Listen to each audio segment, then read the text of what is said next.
Social media पर जैन समाज के सबसे लोकप्रिय जैन न्यूज चैनल महालक्ष्मी की ओर से आपके पास सैटरडे संडे से पहले रात को 8 बजे आकर सादर जय जिनेंद्र के साथ एकादशी रिपीट है आज। हाँ, तो आज आपसे बात करते हैं खुश खबरियों के साथ। पर थोड़ा चिंता मत करिए, आपकी जेब में कोई बताशा नहीं आने वाला है। हाँ, बात हो रही है पिछले 15-20 दिनों के अंदर देखें तो सरकार ने बहुत ज़्यादा धार्मिक स्थलों पर इन्वेस्ट कर रही है। कारण भी है, चुनाव के आने वाले हैं और चुनाव से पहले लोगों को ललचाना आजकल हमारी सत्ता का काम बहुत अच्छा होता है। कोई भी राजकीय हो केंद्रीय हो, बस लुभावने चौंसले दिए जाते हैं। वो ये 7,000 करोड़ के 45 करोड़ बन रहे हैं जैन धार्मिक। जैनों के अभी बताएंगे कितने मिले उसमें, 7,000 करोड़ के। फिर आया जैन मुख्यमंत्री गुजरात के, उन्होंने भगवान नेमिनाथ की मोक्ष स्थली को हटाकर दत्तात्रेय बनाने के लिए 114 करोड़ रुपए का फंड अलग दिया है दत्तात्रेय के लिए। और आज हमारे प्रधानमंत्री महोदय दिल्ली से पहुंच के सागर पहुंच गए और सागर में उन्होंने संत रविदास धाम के लिए 100 करोड़ रुपए की न्योछावर राशि दे दी। समझ लीजिए आप, आज उन्होंने बाकायदा 11 बजे पूजन किया। यहाँ पर संत रविदास जी का मंदिर बनेगा, स्मारक बनेगा, संग्रहालय बनेगा, लोगों के लिए स्थान बनेगा, सब कुछ के लिए उन्होंने भूमि पूजन किया हमारे प्रधानमंत्री महोदय ने। और जैनों के लिए क्या मिलेगा अभी थोड़ी देर बात करेंगे। पहले ये सब किया क्यों, इसकी कुछ कैलकुलेशन देखने जाएंगे। आइए कैलकुलेशन देखते हैं। हाँ, हमारे प्रधानमंत्री महोदय दिल्ली से सागर आ गए गुरुवार शाम को 6 बजे। 1.5 घंटे से ऊपर, 90 मिनट से ऊपर मणिपुर पर जो अविश्वास प्रस्ताव था उसमें बैंड बजाते रहे इंडिया की, उस विपक्षी गठबंधन की। पर उन्हें उस 90 मिनट से ज़्यादा समय में 9 मिनट नहीं मिले मणिपुर के बारे में बोलने पर। यानी जहाँ मुसीबत थी उस पर दर्द पर मरहम नहीं लगा।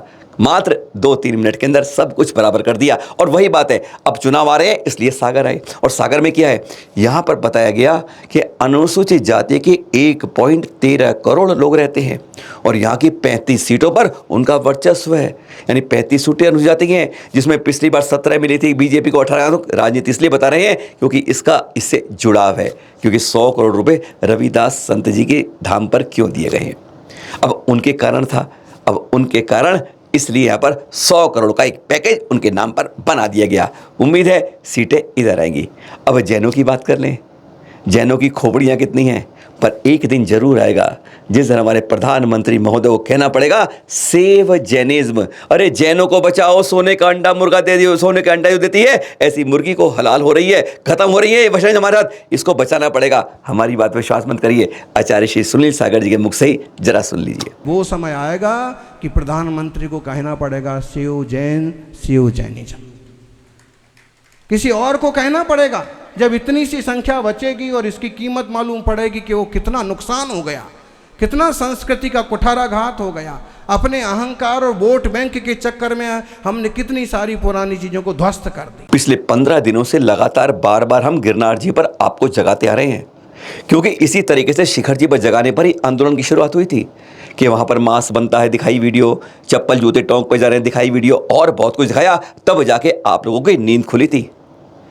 साधुओं ने बलिदान दिया, श्रावकों ने अनशन किए, जगह जगह आंदोलन हुए।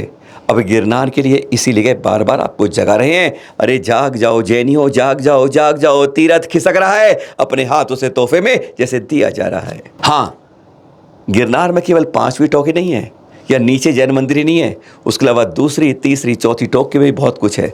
वह खुलासा करेंगे आपको कल शाम को इसी समय कि एक कमेटी कहती है कि चौथी टोक की सवार कर रहे हैं हम, और एक कहती है दूसरी टोक हम देख रहे हैं। हकीकत में दूसरी चौथी का काला चिट्ठा कल खोलेंगे, कितना दावा सच कितना झूठ। पर हाँ, इस समय दिखा रहे हैं आपको ये गिरनार जी पर आचार्य धर सैनी जी की गुफा जो देख रहे हैं आप, ये भी गिरनार जी में ही है।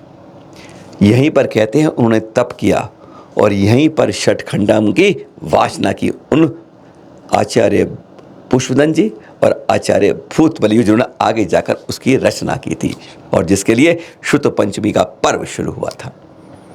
यह वही गुफा है जैनियों के लिए, तप स्थली, चंद्र गुफा जिसे कहते हैं। यहाँ पर आचार्य श्री सुनील सागर जी ने बैठकर ध्यान लगाया था अभी जब गिरनार जी में थे। लेकिन कहा जा रहा है, अब हमें सूचना मिल रही है कि हमने यहाँ पर कोई भी जैन यात्री नहीं जाता है और इसलिए इस पर भी कब्जा दूसरे का होता चला जाता है। जगा रहे हैं, जाग जाइए, अपने तीर्थों को बचा लीजिए। और हाँ, उसी बात पे आगे चलते हैं जो बात करते हैं आपसे कि हमारी गिनती कितनी है। आचार्य ने सुनाया ना आपको कि प्रधानमंत्री को भी कहना पड़ेगा जैनों को बचाओ। एक समय कहते 5 करोड़ थे हम, 50 लाख तक आ गए। वैसे 40 करोड़ की बात भी होती है, हमसे क्यों सुनते हैं। आज हम वास्तव में अपने जैनों को और वंश को अपने को जीरो करने पर जैसे तुल गए। जी हाँ, जीरो। बड़ा बड़ा अंडा आज देश का बन रहा फंडा। सुनेंगे जरा आचार्य जी से, जाते जाते उनकी बात सुन लीजिए, कानों में सुनकर अंदर ग्रहण कर लीजिए। जैनों को बचाना है, जैनत्व को बचाना है, तो इस बात को समझकर कुछ ध्यान में रखना होगा। सुनिए जरा। कहाँ नहीं रहा है जिन शासन का वैभव। कभी 45 करोड़ थे, अकबर के ज़माने में 5 करोड़ बचे, स्वतंत्रता के समय भी एक अच्छी संख्या थी। और आज पिछले साल तक हम सुनते थे 50 लाख 55 लाख, और इस साल सुनने को मिल रहा है 45 लाख 44 लाख। तो क्या हम सब ने जीरो पर आने की ठान ली है? बेटे बेटियां संभल नहीं रहे हैं। तुम्हारे यहां एक ही छछुंदर पैदा हुआ और वो भी अमेरिका में भाग गया। एक ही छोरी पैदा हुई और वो भी किसी के गैर के साथ भाग गई। क्या बचा तुम्हारे आगे? तो ये जीरो हो गई ना तुम्हारी पूरी वंश परंपरा। तो इतनी जल्दी पड़ी है हमको जीरो पर जाने की। क्योंकि मैं मानने को तैयार नहीं हूं कि 100 साल में कि 200 साल में ऐसा हो जाएगा, वैसा हो जाएगा। महावीर भगवान की वाणी है कि 18,500 साल तक जैन धर्म चलेगा। कोई ना कोई सुरमा पैदा होता रहेगा, कोई ना कोई श्रावक पैदा होता रहेगा और जैन धर्म का ध्वजा लेकर के चलता रहेगा। लेकिन हमें ज़रूरत है कि हम समय की नज़ाकत को देखते हुए सावधान रहें।